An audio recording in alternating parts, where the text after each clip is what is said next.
O Inferno, de Graciliano Ramos, voz Iba Mendes. Às vezes minha mãe perdia as arestas e a dureza animava-se, quase se embelezava. 14 ou 15 anos mais moço que ela, habituei-me nessas tréguas curtas e valiosas a julgá-la criança, uma companheira de gênio variável que era necessário tratar cautelosamente. Sucedia despracatar-me e enfadá-la. Os 14 ou 15 anos surgiam entre nós, alargavam-se de chofre e causavam-me desgosto. Um dia, em maré de conversa na prensa de farinha do copiar, minha mãe tentava compor frases no vocabulário obscuro dos folhetos. Eu me deixava embalar pela música e de quando em quando aventurava perguntas que ficavam sem respostas e perturbavam a narradora. Súbito ouvi uma palavra doméstica e veio-me a ideia de procurar a significação exata dela. Tratava-se do inferno. Minha mãe estranhou a curiosidade. Impossível um menino de 6 anos, em idade de entrar na escola, ignorar aquilo. Realmente eu possuía noções. O inferno era um nome feio que não devíamos pronunciar, mas não era apenas isso. Exprimia um lugar ruim para onde as pessoas mal educadas mandavam outras em discussões. E num lugar existem casas, árvores, açudes, igrejas, tanta coisa que exigia uma descrição. Minha mãe condenou a exigência e quis permanecer nas generalidades. Não me conformei, pedi esclarecimentos, apelei para a ciência dela, porque não contava o negócio direitinho.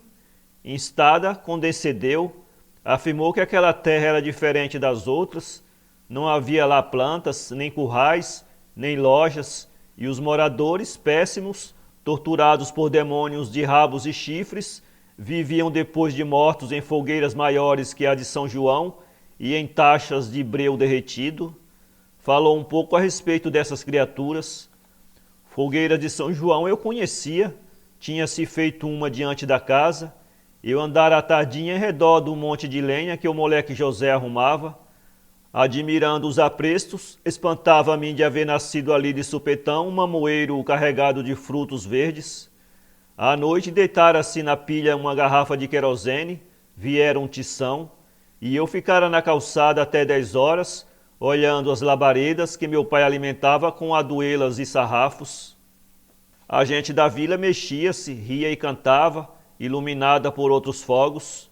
No dia seguinte, as folhas do mamoeiro se torravam, pulverizavam, e na rua, desentulhada, apareciam grandes manchas negras.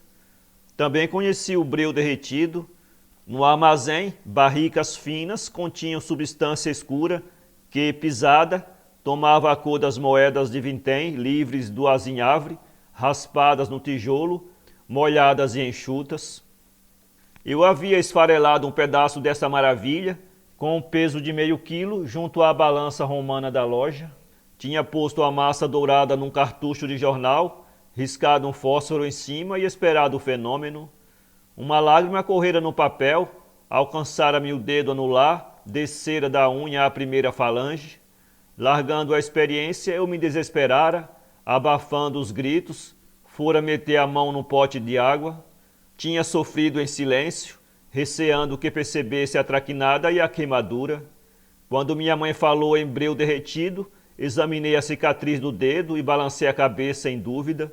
Se o pequeno torrão, esmagado com um peso de meio quilo, originara aquele desastre, como admitir que pessoas resistem muitos anos a barricas cheias derramadas em tachas fundas sobre fogueiras de São João? A senhora esteve lá? Desprezou a interrogação inconveniente e prosseguiu com energia. Eu queria saber se a senhora tinha estado lá.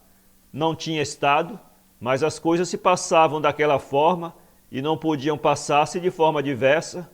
Os padres ensinavam que era assim. Os padres estiveram lá? A pergunta não significava desconfiança na autoridade, eu nem pensava nisso. Desejava que me explicasse a região de hábitos curiosos. Não me satisfaziam as fogueiras, as taxas de breu, vítimas e demônios. Necessitava pormenores. Minha mãe estragara a narração com uma incongruência, assegurara que os diabos se davam bem na chama e na brasa, desconhecia, porém, a resistência das almas supliciadas, dissera que elas suportariam padecimentos eternos, logo insinuara que depois de estágio mais ou menos longo se transformariam em diabos. Indispensável esclarecer esse ponto. Não busquei razões, bastava-me afirmações. Achava-me disposto a crer, aceitaria os casos extraordinários sem esforço, contanto que não houvesse neles muita incompatibilidades. Reclamava uma testemunha, alguém que tivesse visto diabos chifrudos, almas nadando em breu. Ainda não me havia capacitado de que se descrevem perfeitamente coisas nunca vistas. Os padres estiveram lá? Tornei a perguntar. Minha mãe irritou-se, achou-me leviano e estúpido. Não tinham estado, claro que não tinham estado, mas eram pessoas instruídas, aprendiam tudo no seminário, nos livros. Senti forte decepção.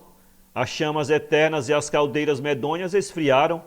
Começava a julgar a história razoável, adivinhava por que motivo o padre João Inácio, poderoso e meio cego, furava os braços da gente na vacina. Com certeza, padre João Inácio havia perdido um olho no inferno e de lá trouxera aquele mau costume. A resposta de minha mãe desiludiu-me, embaralhou minhas ideias e pratiquei um ato de rebeldia. Não há nada disso. Minha mãe esteve algum tempo analisando-me, de boca aberta, assombrada, e eu, numa indignação por se haver dissipado as taxas de breu, os demônios, o prestígio de padre João Inácio, repeti: não há não, é conversa. Minha mãe curvou-se, descalçou-se e aplicou-me em várias chineladas.